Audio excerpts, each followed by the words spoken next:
this what it is? I don't know where to enter from. I don't know if you should. Oh, man, that thing is actually doing, you can fly. I want to fight corrupted Enderman. Enter from any specific place. Boss? We're fighting a boss. Quite the damage. Now what's happening? Oh, that's Wither. He's still a Minecraft superhero though. All right, let's hit it. Yeah, you do half a heart of damage. Wow. Welcome back to Taverno Rockhold. It's been quite a bit. Something interesting happened. I didn't blow up on YouTube. I won't say that, but I definitely, essentially, some of my videos got, essentially the last video I posted got a little bit of traction, specifically with suggested videos and recommended and all that. Not even really external. YouTube just kind of found whatever niche I was like unintentionally trying to go for, and it kind of went well. The video has decent watch time. I know my engagement tactics just aren't great. It's no fault of, you know, people's attention spans or my format of content necessarily. It's just, I just don't know how to hold people's attention, being completely honest. So it's this weird idea where it's like, I'm just kind of hoping that the target audience of people who don't have, you know, crazy weak attention spans are watching my stuff. So anyway, I got a few views and I got a few comments and I definitely got a few subscribers off of some videos that did pretty well. Yeah, so I'm gonna read through a few of them because they piqued my interest, and I appreciate when channels respond to comments, but you know, I didn't think I'd ever be the type. So one of the first comments I got, and this was really neat. So the comment says, "Oh wow, I watched 2 straight minutes without realizing you don't have 1 million subscribers. Nice sound quality, interesting concept, good editing, great humor. Please keep doing this, you are wonderful." And, oh, that's so interesting. That is so interesting. Wow. Okay, so I just responded, "Thanks so much, comments like this are so inspiring." And, you know, just to, honestly, I respond to comments just to clear it out of the YouTube studio feed. Just, they stay there if you don't respond to them, and it's like, might as well just say something. But 4 hours ago, the commenter says, "At Taverno Rockhold, it's been 4 days, are you doing well?" That's super interesting to me, because it shows that, like, I'm reaching more than just numbers. It's people I'm reaching, you know? So that's really cool. The commenter went back and said, "Man, I like this. What happened to this?" It's really intriguing to me. Let's see. So yeah, really grateful for that person. That's super interesting. I also got a gameplay tip, which we might be doing in this episode, not real sure. Okay. I want to fight corrupted Enderman. Oh man, that thing is actually doing quite the damage. No, where'd it go? Oh, that's Wither. I'm still a Minecraft superhero though. Check this out. Final shot. Okay, these bosses are actually sick. Oh, that's corrupted Enderman now. Well, good thing I can also fly. Yeah! Yatch. That was a fun fight, not gonna lie. What did we get? Okay, no, not that. Okay, combined with blaze powder and a smithing table. I like when the game starts making content for me. Blaze powder, you say? Okay. Oh, what do you mean 14? This is actually really interesting. I'm gonna investigate this. I'm investigating this now. Anyway, let's talk about the other comment. All right. Fuck, what was the other comment? Oh, yeah, this one. All right, get ready, everyone. So this content is based on me basically just venting my problems while playing Minecraft, and it's not in a way where it's like my commentary over Minecraft. It is just truly me playing Minecraft. I can walk on water right now. I really don't. It's truly just me playing Minecraft while talking about my problems. So it's, you know, it's intertwined. It's cool. It's a cool content style. At least I like to think. So this person says, "Okay, but if you get success, you won't have problems to talk about." You're basically like, this isn't sustainable. To which I'm like, far from it. Far from it. Successful people constantly suffer with, you know, imposter syndrome, all that. Success, you know, whatever you want to define that as, which is, yeah, it's interesting. I'm trying to stay cautious with success. But an interesting comment to leave. And then I said something to the likes of, like, you know, that's kind of bullshit. Oh no, I said I'm a transgender woman, like I'm always gonna have problems. I'm trans. I need, the one thing that's kind of like holding me back from true like transgender shit is the voice. And my voice is fairly gender neutral for the most part, is the way I'd like to put it. It's a decently gender neutral voice. A little masculine at times, but for the most part, I'd say it's doing pretty well. But, you know, I could still use some training and make it a little more feminine, I'd say. And I have a girl voice that I've been working on, but it needs some serious revision because it's just not really, it's not making me happy. I get, you know, I haven't to anyone yet, but I can. That's the extent of it. It gets interesting. But lately, you know, just past few days for me, I guess basically since I uploaded last, you know, I've been wearing, I wore like a couple pretty feminine outfits, and not in a way where it's like, because I'll agree, there's cringe transgenderism. Like, not transgenderism is cringe, but like there's certain ways different people express transgenderism that makes me cringe. And this is what I was getting at in that first episode with that vaguely transphobic take I had. But there's different ways people are doing transgenderism out there that I don't think make us as a whole look too great. And I don't have specific examples, but it's you know, like the TikTok transgender crowd, all that generic kind of stuff. Did I just like destroy my boat? Oh, yeah, generally just that way, that TikTok expression of transgenderism is, we could be doing better. You know, sort of that like not taking action, being like, I'm oppressed in this and that way, and I hate this group, and this group always makes me cringe, but we're not there, we're not goal oriented in the way we should be. I guess fully what I mean by that is like, I don't know, like I mentioned, like not being focused on the gender you're trying to achieve. Just being there for the community and just hanging out. Which is absolutely something I'll fall under from time to time. You know, if it was as black and white as I'm making it sound, it'd be like, well then why aren't you using your trans voice right now? And oh, I forgot. I think I was going to, because of that one comment that I already read. I'm not gonna switch now. It'll come someday. Let me do my thing. That's the other part of it, is you gotta take it at your own pace. And I guess that's probably why I have these strange beliefs about different transgender. It's just, I don't even fully understand, honestly. Everybody's transition is different, and mine is very like, I take huge steps that like my parents will disagree with, you know? I wore fake boobs to school just like a few days after I don't say coming out, after declaring I was transgender, and they had, you know, such an issue. I came home, they're like, oh, what's going on with your chest? I'm like, boobs. They're like, no.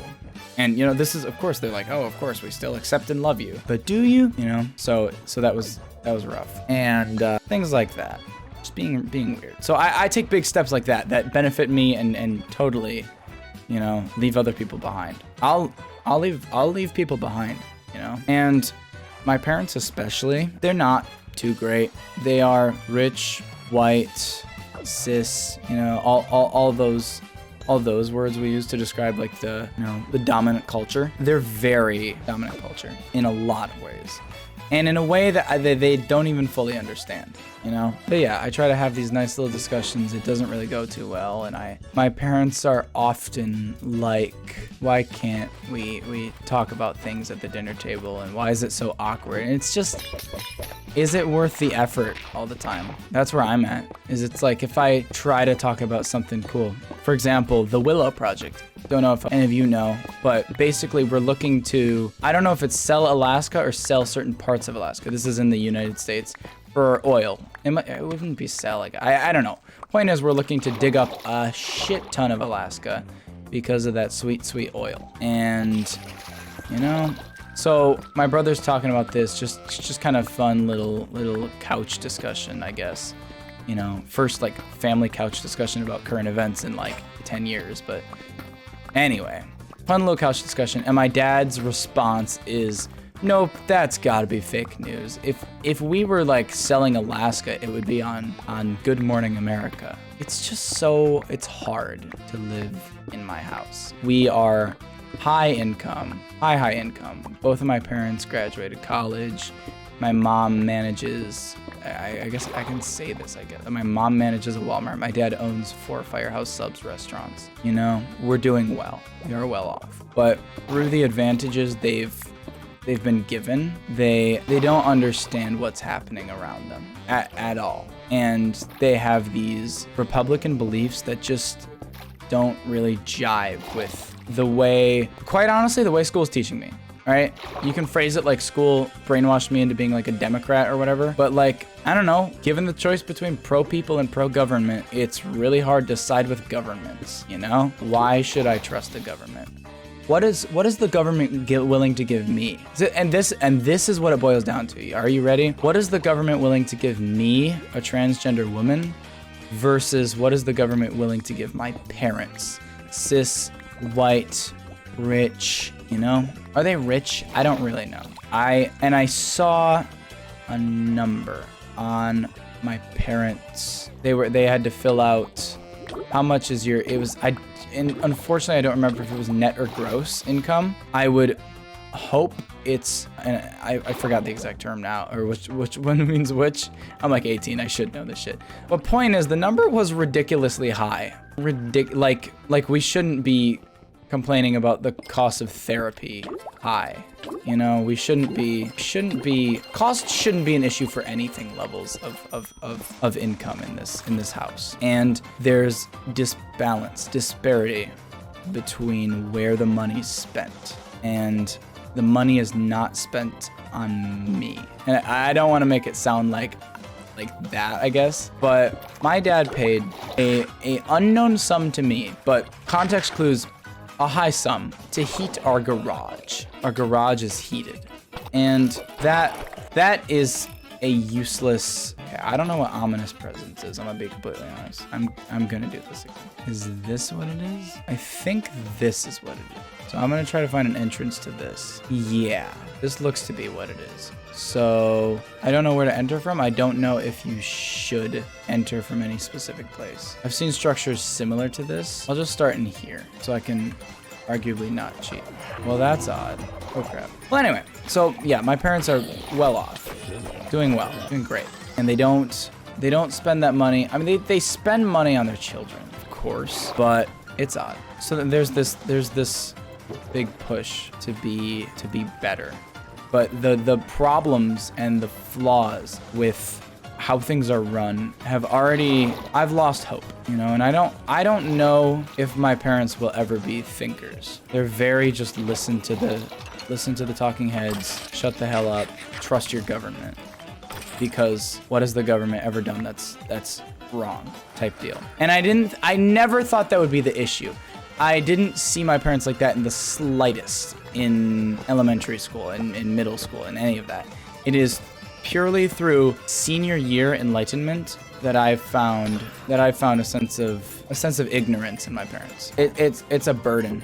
I hate knowing this much, or at least feeling like I know this much. You know, at the end of the day, I'm not gonna claim that I'm like the smartest, you know, in my grade or in my house.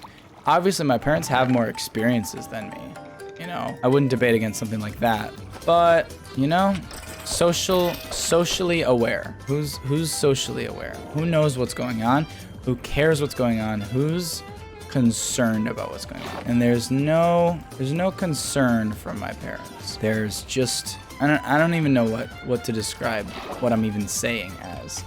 I don't even know if I'm saying anything valuable. Okay, that looks cool. With this, and I can tell this is a data pack, but it kind of goes crazy. Is it this way? Throw this on an Enderman to corrupt it. What does a corrupt Enderman do though? It just dropped this. Oh wait, no, I do. I don't know where it is. I don't need it. I'm not jiving with this place too much. It's not really doing much for me. I can tell this is some data pack. It's just, I'm not really getting much out of this. But yeah, critical thinking, you know, it's hard. It's hard.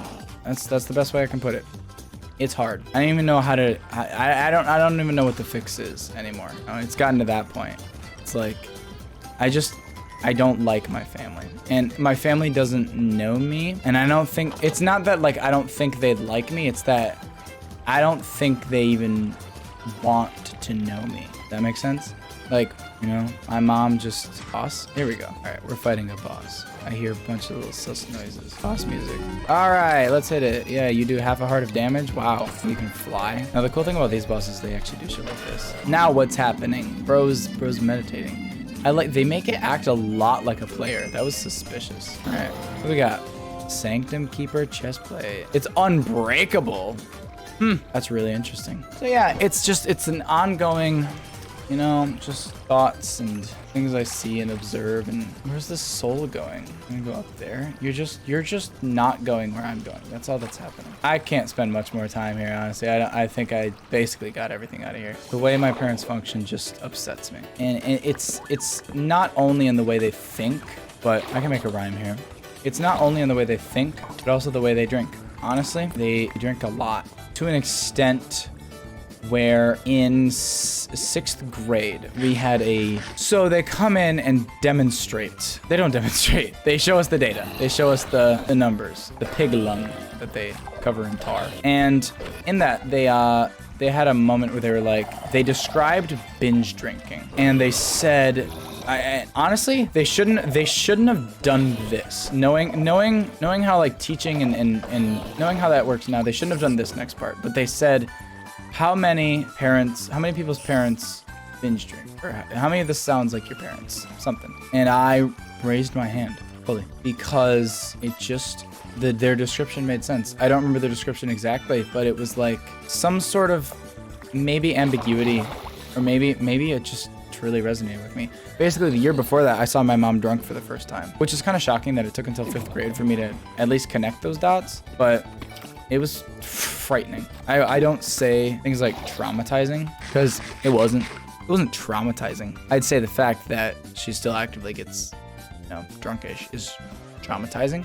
But that first one was just kind of shocking. And so of course a year later, they're like binge drinking. I'm like, that makes sense. That's probably what that is. And you know, so my parents don't binge drink.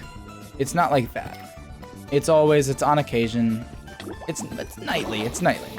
But it's sleepiness, I guess. I don't know. There's many factors, but they get drunk. Not even drunk, I guess, just tipsy. They slur their words. But point is, it doesn't help. It doesn't help. They're constantly, like, I come home after a rehearsal at 9 o'clock.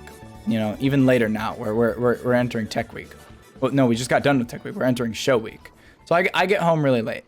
And, you know, it's an expectation that my parents are drunk. I overuse drunk. It's an expectation that my parents are slurring their words because of alcohol consumption. Didn't I pick up a turtle helmet? Literally. It's a logical guess. As a matter of fact, no, it's not even a logical guess. It's a guarantee. It's just how it works. And I believe one night, wait, I'm not going to say I believe, I truly did. One night, my mom was trying to have a conversation and I'm just being quiet and closed off. And she's like, why are you being all quiet and closed off? And it's like, I had to tell her, you're under the influence right now. Like, there's no need. There's no need for me to truly talk right now. It won't do it. Firstly, you're likely not even gonna remember every detail of what I'm saying. So I'm going to say an abbreviated version, if anything. But secondly, like, what does it do in the long run to tell you different things about how my day went? You know, and I get it's lame to look at it from like a practical perspective like that. It's like, well, your parents are just trying to fix their shit. And I see that perspective as well. I don't know. I think they're relying too much on alcohol. They're borderline neglecting their children, you know, very borderline. I don't know if, you know, can I, you know, quote unquote, like awaken my parents? Can I make them think? Is it worth it? What does it do? My dad's a business owner. I mentioned that earlier. He pays considerably bad wages. Gonna be honest. Like, yeah, okay, in my state, working for my dad at a firehouse subs, that's not a great wage. It's higher than the minimum, sure. It's arguably competitive, which he always goes with. I pay competitive wages, sure. You don't pay good wages. And, you know, nobody deserves, I shouldn't say nobody, you know, it's up for debate whether or not someone deserves a living wage for just being a crew member at a firehouse subs. But it's not up for debate that sub living wages are good. Like, I don't, and this is where I don't have the experience and the data and the reasoning even to kind of talk my voice here, but I just don't see the best happening. I see there could be improvement. And once again, I don't really know where. I just know everyone there's not happy. They're not there to like support firehouse subs, the mission, all that bullshit. Not even close. They're there for money. I feel like if you had a staff that truly cared about service, the way firehouse subs is supposed to be, they'd be making, let me rephrase that in a better way. If you paid people, you know, $14 an hour, still not a living wage. if you paid people $15 an hour, I'm talking crew members, right? The managers make these amounts, but you're paying crew members, say something like 15 an hour. They're staying for longer. They're way more committed to your mission because they know they're doing good work, that they're making money that they're proud of. You know, it's there. You pay people good wages, they stick around. All right. This summer I had to make fucking, I just killed a diamond creeper. This summer I had to make videos for my school district. They were paying me $10 an hour. You know how many videos we made? 0. Because I wasn't making enough money and I was being treated poorly, you know? So it's wages. And then it's also, you know, trust in the owner. I worked at my dad's firehouse subs. They don't like the owner. They're not openly like talking shit or anything, but they're like, he scares me. He makes me uncomfortable. And again, he's not like a bad business owner. He comes in, you know, and he's actually horrible at like social interactions and whatnot. But they come in, he comes in, you know, he does his thing, shoots his shit, and people just, they're not familiar with him, and they don't really.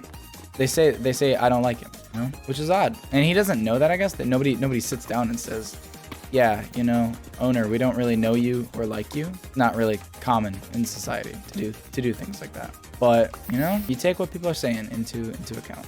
But again, I don't know how she's running that. So yeah, there's a lot of just glaring issues within my household, and me and my brother come to different conclusions, especially about our parents. And it's really interesting because my brother used to be very, very parent heavy.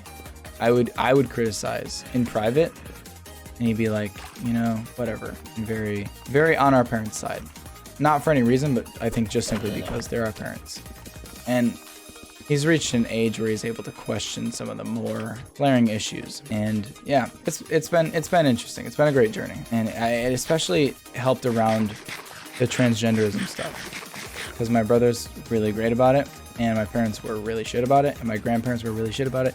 Basically everyone, I don't know what the right word is, they weren't disappointed, they were controlling. They were very controlling about it, which is a bad manner to have.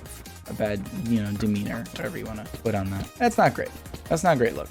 But they did what they did, you know, and there's still scars. That's the last time I truly saw my parents as, I don't want to say good people, but the last time I saw them as approachable. I don't approach my parents anymore. I couldn't. Well, I don't know. They approach me. They try. And I appreciate the effort to an extent, but the damage has been done. I'll put it like that. The damage has been done. And it's not one of those where I'm just holding back, waiting for some apology, and that they won't give. They're stubborn about it. They've apologized. They've started using pronouns. They've started referring to me as a girl. But the length of time that took, the span, you know, was excessive and was expensive too. We saw like a gender doctor and a family therapist, you know, all this baloney just to get on the same level, quote unquote same level. It's not there. I just don't feel it anymore. I tried my hardest. I won't say that. I tried. It didn't work. So now I do what I do. But I've still got one, you know, and then that's the other part of it. If my school was also bullying me, I probably would be suicidal right now. School's not bullying me. School is fantastic. School is where I feel at home. I walk into my house with a sense of dread when I see both of my parents' vehicles, and that's not good. And it's not as easy as just reaching out and, you know, hey mom, hey dad, let's talk about this transgender stuff one last time. You know, it's not like that. It's wake up. It's see the world. It's stop paying your employees like shit. It's, what else is it? You know, do your research, read books, read a book. So read a book about gender instead of various articles, you know, listen to some stories on YouTube instead of reading biased articles. Simple actions like that mean more than the bare minimum. My dad has admitted to, like, I don't want to make it sound this way. My dad has admitted to, like, not being able to read. Not like that though. Not like illiterate, just like can't like follow along in a book. You know? And it's like, man, like the death of, like, I like when things tie it back to primal. They're like, these are our primal urges. When you see this color, this is what you think. I like primal shit. And we've lost so much I guess not even primal. We've lost just a lot of like civilization, you know? People don't read books. Here's one of the biggest things. Motherfuckers don't like school. How? We are humans. Like literally the reason humans did so well is because we like to learn and we like to conquer and we like to build community. And it's like with the rise of social media and the decline of critical thinking as a whole, we've lost that in such a slim to none chance. We've just lost something like that, and that sucks. That's so ridiculous. School makes people suicidal. You know, I guess that's kind of a generalization of a statement, but school, whether it's culture, whether it's curriculum, whether it's attendance, I don't know. School makes children suicidal, and you know. Not even playing the blame game, like just step back. And further, why are we okay with that? Why do we just roll our eyes and be like, kids will be kids, you know? And again, don't get caught up in, oh, it's the adults, you know? Oh, it's the funding. It's nothing in specific like that I'm after in my little discussion right now. I'm a very sit back and think. That's kind of my mantra and like my motto and whatnot. I wanna instill in my life is that like stop and think mentality. Step back, think. I had a weird moment in school the past few days. I TA for an English 12 class. This is with my theater director. You know, I basically can't get enough of this guy. Anyway, so I TA for an English class, which is a teacher's aide, if you didn't know. This popular boy is like talking about being a senior and how people complain about not having trips, and then they tried to plan a bunch of trips and nobody wanted to go. And at one point he says like, oh yeah, in the senior group chat. And everyone looks at each other. The senior group chat? And I think he keeps trying to talk, and I think I end up interrupting. I'm like what senior group chat? And he's like, oh, y'all don't know? Oh, like, so sorry. But yeah. He phrased it like, oh, y'all aren't in it? Oh, sorry about that. But we took a poll then. Who in an English 12 class of like 8 people? It's not a very representative poll. I know Snapchat limits the amount that can be in a group chat to like, I don't know the exact limit, but there's a limit. A whole senior class couldn't fit in a group chat. Wait, can I? Cool. Okay, take this poll. You know, if you're in it or knew about it, vote this. If you're not in it or didn't know about it, vote this. And I found the people who didn't know about it / weren't in it were marginalized groups. A lot of my theater friends. All I really noticed was theater friends, I'm gonna be honest. And I don't have the data now. It was a Snapchat poll. Those delete after 24 hours, which is ridiculous. So this song is being ridiculously annoying. So I feel like when I talk sometimes it gets very like repetitive, but it's cut well. So I take this data in and I basically make an analysis. I delete the poll and I'm like, delete the poll and say like, you know, this isn't it. Like if you're not in the senior group chat, it doesn't sound like you want to be. Because one of the girls was like, yeah, like all they do is post like fight videos and talk about dumb shit. It's like, okay, so this is like a senior boys group chat. Like this is like a boys locker room as a group chat. I see. So that's what that is. So I post the thing and I say it's for some of the more egotistical and popular seniors. You wouldn't really want to be in it anyway, if you're not in it, which, you know, based on my Snapchat friends list, which is very biased. Well, it wasn't big on. Was not big on. So today in class, the boy who revealed the group chat looks to me and says, I want you to keep what happens in this class, and like what happens in this class stays in this class. You don't take it to Snapchat. You don't go running a poll and saying the group chat's only for popular people. And I'm like, okay, I just ran a poll.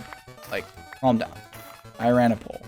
That's what I did. If you have a problem with like data collection. Anyway, no, so then he's also like, and like point number 2, you should have just name dropped me because everybody knows who you're talking about, which is really funny considering that he's like, oh, I hate that you call this egotistical and popular. And he's saying you should have just name dropped me because I'm so popular. Really ironic. And you know, that discussion ends kind of there. But you know, it's just weird. And part of the curriculum that day was literally, I mean, it was today. Part of the curriculum today was we were reading a story that tied in with when people do things out of rage, how like unclear they are, you know? And like when you use rage as a driving emotion for a decision, it makes your decision less, you know, clear, less impactful. I don't know. No, that's the worst way to phrase it. When you make a decision through rage, it makes it like more aimless. Is that the best way to phrase it? I don't know. So it was ironic, but yeah, I'm not in the wrong. You know, and here's what it is. At the end of the day, just some high school drama that nobody should care about. And that's the best way to put it. Just high school drama. I get 2 rings, shit. Then I do strength, and do I get a health boost? Just get regen. Then I'll do resistance, because that's basically health boost. Do I need diamond and blaze powder? Oh, right.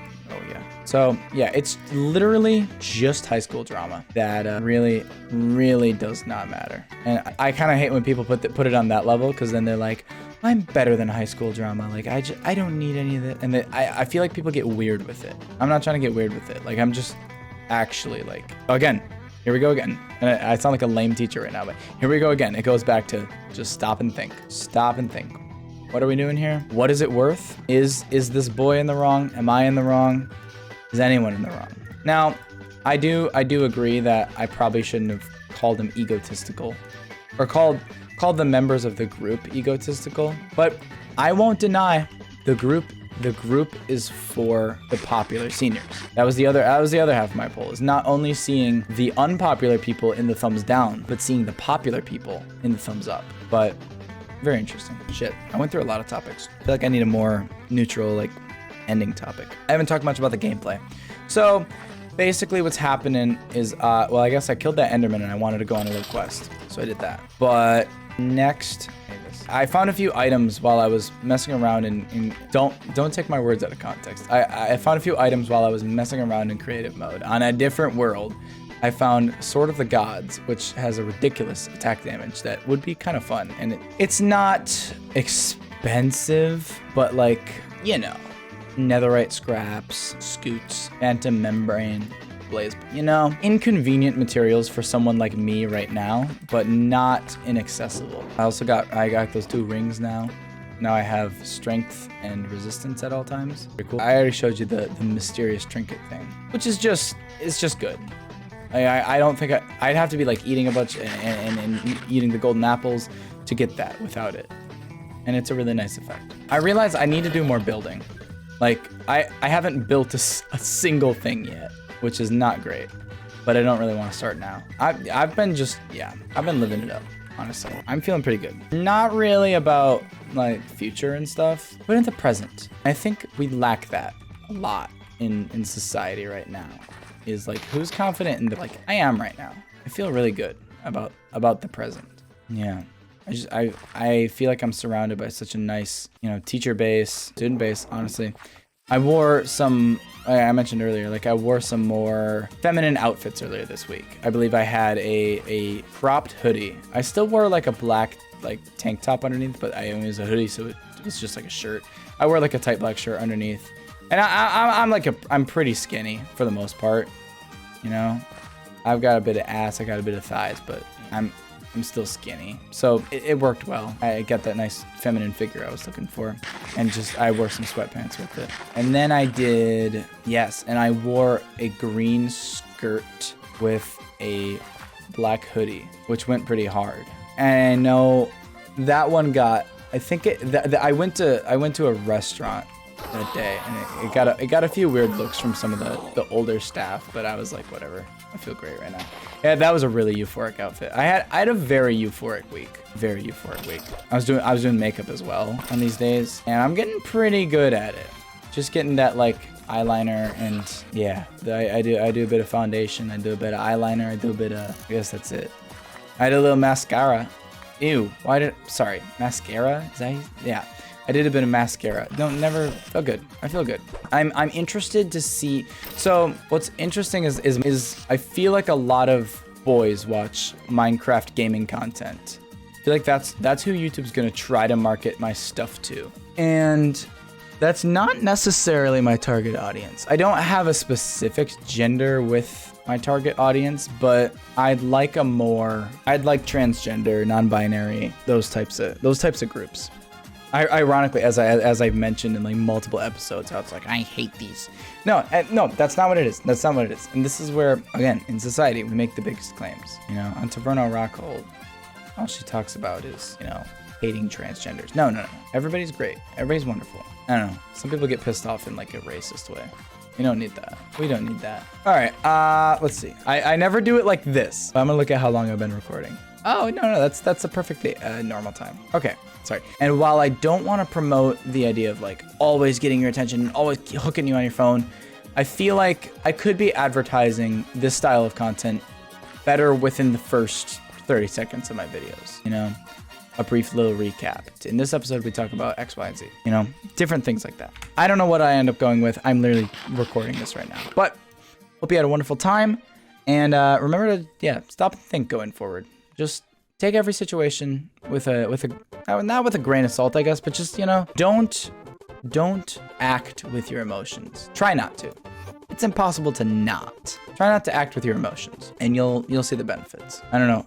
Again, enjoy your whatever. If you're watching this at night, all that. And I'll catch you guys next time. I don't know what I'll be doing, but it'll be fun. Thanks, and thanks for all the nice comments. Hopefully I'll continue blowing up in a way. But yeah, this is cool. Thanks everyone. Bye.